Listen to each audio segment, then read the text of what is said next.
My name is Dean Gonzalez. I've been using the bay since 1963, and there was an incident that happened to me before the tragedy happened to the Lum family, which you may have read about, you may have seen an article in the paper, but I think it's something that you should be aware of, that there are people that are using the bay which are unethical and don't care about anybody else that's out there. I don't know if you remember seeing this article in the paper, but on Easter Sunday, I was diving in the bay, and someone cut my anchor line. Left myself and my dive partner 60 feet underwater, a mile and a half off Aina Haina. My dive flag was up. I had the proper amount of anchor line. Everything was legal and proper. And yet some idiot came along and either rammed my boat, and I don't know this is a fact, but eventually wound up cutting my anchor line. All I can remember hearing is seeing somebody revving an engine, looking up and seeing this guy's boat right next to mine. I'm going back doing my photography. I look up again and the boat's gone. Did you hear the story? Anybody? No. Well, you're going to hear it now. I had to make an emergency surface. Left my diving partner on the bottom because I didn't have time to explain the situation. When I got to the surface, and trade winds were blowing about 20 miles an hour, and that boat was about 100 yards away, heading towards diving.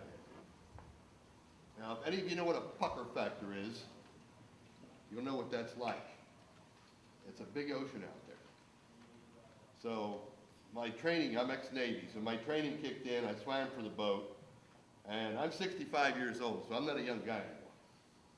But luckily I was able to get to the boat. I've got a decompression line that I hang off, so when I got there, I just grabbed the decompression line and just held on for a while. Flipped myself in the boat. My only concern was my other diver.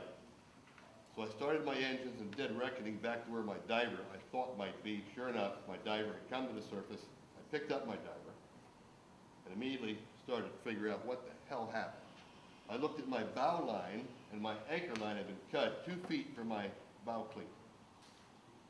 And I've got a 3/4 inch nylon line. You can tow the Queen Mary with this thing. Coming back in, we called the police. The police turned it over to DLNR. Gave a complete report to DLNR, and we're still trying to figure out what went on, how it happened, who was involved. And Ed, I'm going to address this to you. I don't mean to put you on the spot, but I'm going to. My attorney put 2 letters to your office requesting a DLNR report, and I've got the number of it right here.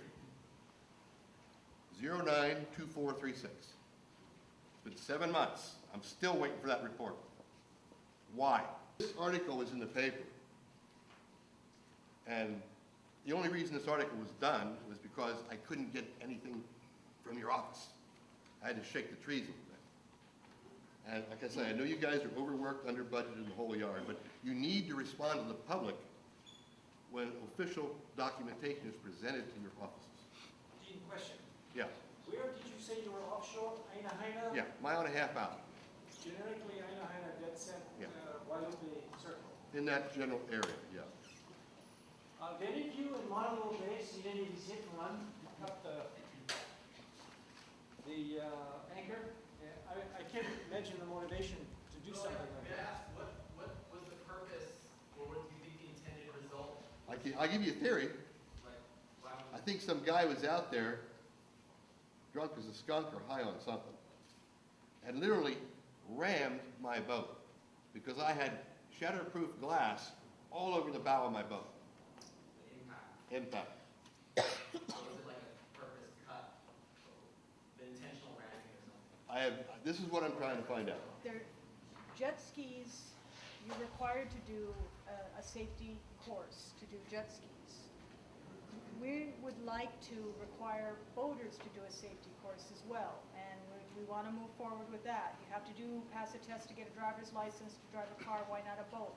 But this is an example where we already have an education component required for jet ski operators. We had a tragedy occur in a community. We've got a community that's very well organized and has a Mackay Watch and has got stimulus funds.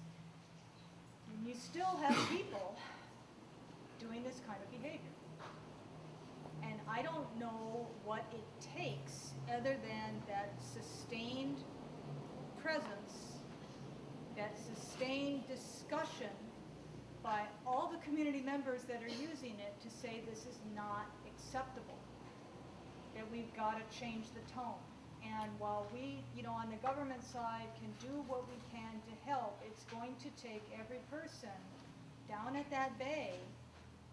When you're out there and you're witnessing these conflicts and you're talking with people and whatever else and trying to find ways working together to change people's behavior, and it's not easy. What about at Maunalua Bay in the parking lot, putting a guard there, charging for the parking, and that guard takes down the numbers of every jet ski that goes into the water that day, and then you have a record of who's using the water, or the boats, or whatever.